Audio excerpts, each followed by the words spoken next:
Hello students, আজকে এই ভিডিওতে আমরা শুরু করতে চলেছি আমাদের 14 নম্বর চ্যাপ্টার অর্থাৎ কোষে দেখি 14 নম্বরে একের দাগের অঙ্ক দিয়ে।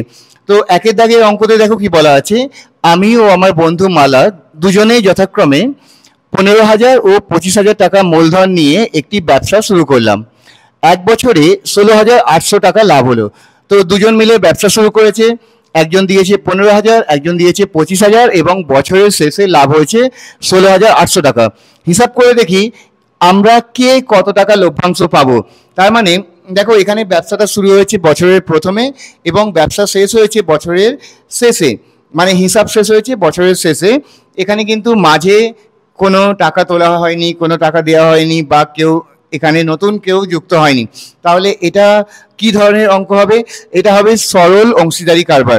এবার আমরা জানি যে সরল অংশীদারি কারবারে যে অনুপাতে মূলধন দেওয়া হয় সেই অনুপাতেই লভ্যাংশ ভাগ করে নেওয়া হয়। তাহলে আমরা প্রথমে লিখব যে আমার, এটা হচ্ছে উত্তর, আমার ও মালার মূলধনের অনুপাত, মূলধনের অনুপাত সমান কত হবে? 15,000 ইস্টু 25,000। এবার এই তিনটে শূন্য যদি ক্যান্সেল করে দিই তাহলে এখানে থাকবে 15:25। আবার এটাকে যদি আমি 5 দিয়ে কাটি তাহলে হবে 3 5 15 আর 5 5 25, অর্থাৎ আমার এবং মালার মূলধনের অনুপাত বেরোবে 3:5। এবার যে অনুপাতে তারা মূলধন দিয়েছে সেই অনুপাতেই তারা লভ্যাংশ পাবে। অতএব তারা 16,000, আচ্ছা প্রথমে লিখে নিই মোট লাভ। মোট লাভ কত? এখানে লিখি মোট লাভ হয়েছে, মোট লাভ হয়েছে 16,800 টাকা। অতএব 16,800 টাকা তারা মূলধনের অনুপাত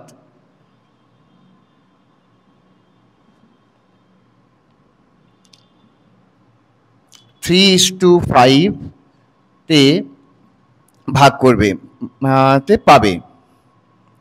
ঠিক আছে, তো 16,800 টাকাটা তারা মূলধনের অনুপাত 3:5 পাবে।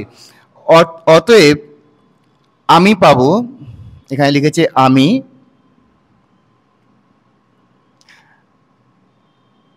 পাবো কত? আমি পাবো, দেখো প্রথমে কি আছে, প্রথমে আছে আমি, তারপর হচ্ছে আমার বন্ধু মালা। তাহলে প্রথমে এখানটা যেটা আমরা বার করলাম যে মোট লাভ, এই আমার এবং মালার মূলধনের অনুপাত 3:5।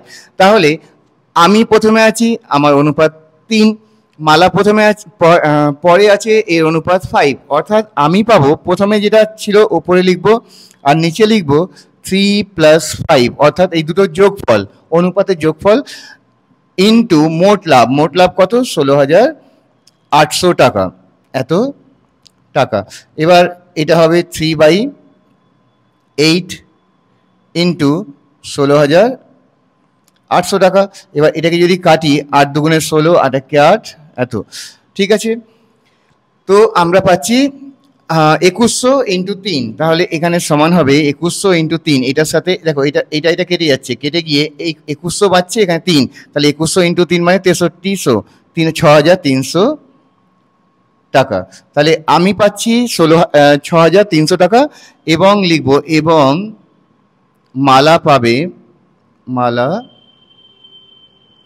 পাবে কত পাবে? তার অনুপাত ছিল 5, অর্থাৎ 5 বাই, এখানে একবারে করে দিতে পারি 8, যেহেতু আমরা যোগ করে নিয়েছিলাম 16,800। এটাকে কাটলে পাবো 2100, সেম যেহেতু একই নাম্বার কাটছি। এবার 2100কে 5 দিয়ে গুণ করবো, 5 একে 5, 5 দুগুণে 10 আর এখানে দুটো শূন্য, এত টাকা। ঠিক আছে, তো দেখো 10,500 আর 6,000 মানে 16,800 হয়ে গেল। এবার এখানে উত্তরটা লিখে দেব যে অতএব কি বলেছে, কে কত লভ্যাংশ পাবে। অতএব আমি ও মালা যথাক্রমে কত? 6,300 ও 10,500 টাকা লভ্যাংশ পাবো, লভ্যাংশ পাবো, এটা হলো আমাদের উত্তর।